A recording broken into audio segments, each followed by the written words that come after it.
এত ঠান্ডা পড়ে গেল, পেছনের পকেটে সবার হাত ঢোকানো আছে, কেউ বের করছে না। ভারত মাতা কি। হ্যাঁ, এবার মনে হচ্ছে ব্যারাকপুরের দম আছে। এই দম দেখাতে হবে কিনা তৃণমূল কংগ্রেসকে? আমার সাথে জোরে বলুন, মহান দেশের মহান নেতা নরেন্দ্র মোদী জিন্দাবাদ। মহান দেশের মহান নেতা নরেন্দ্র মোদী জিন্দাবাদ। মহান দেশের মহান নেতা নরেন্দ্র মোদী জিন্দাবাদ। ভারত মাতা কি, ভারত মাতা কি, ভারত মাতা কি।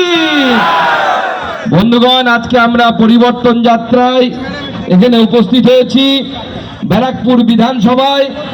আমাদের এই ব্যারাকপুর বিধানসভায় আমাদের মঞ্চে উপস্থিত আছেন আমাদের এখানকার সাংসদ, প্রাক্তন সাংসদ মাননীয় শ্রী অর্জুন সিং। উপস্থিত আছেন আমাদের জেলা সভাপতি তরুণ তুর্কি নেতা তাপস ঘোষ।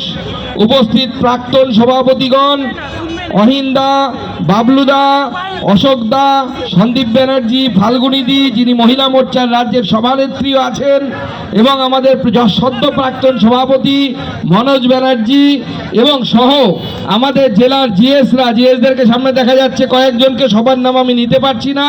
তাছাড়াও আমাদের এখানে সব উপস্থিত সর্বস্তরের কর্মী সমর্থক যারা হাজার হাজার সংখ্যায় মিছিলে এসেছেন, প্রায় 2 কিলোমিটারও বেশি রাস্তা হেঁটেছেন আপনাদের সামনে। তাই 2-4টি কথা বলে আমি আমার বক্তব্যকে শেষ করব, দীর্ঘায়িত করব না।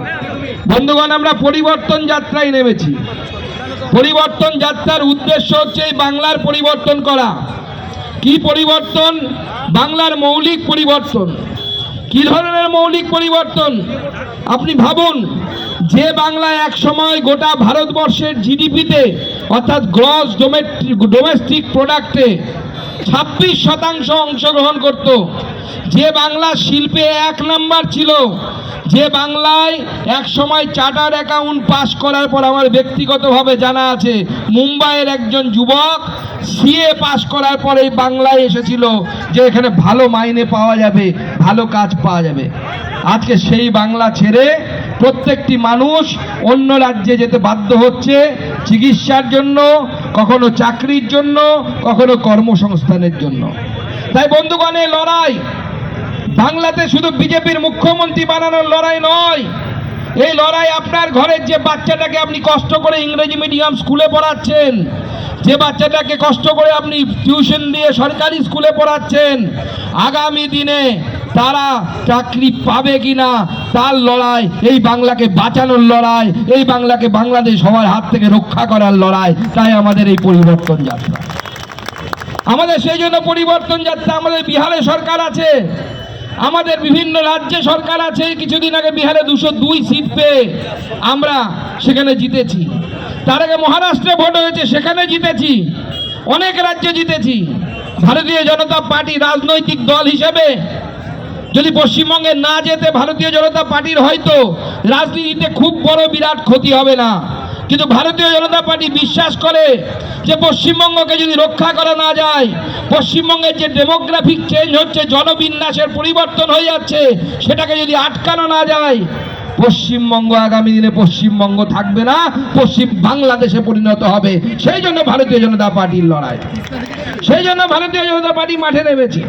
আমাদের মাঝে শিলবদ্ধতাও এসে উপস্থিত হয়েছেন, তাপস মিত্র আছেন আমাদের বারাসতের প্রাক্তন জেলা সভাপতি এবং আমাদের রাজ্যের নেতা, তাকে অনুরোধ করব মঞ্চে আসার জন্য।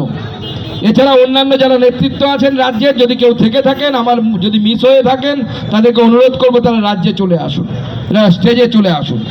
বন্ধুগণ, কালকে অর্জুনদা বলছিল আমাদের এক কর্মী গত 14 তারিখে বিহারে বিজেপি জয়লাভ করেছে।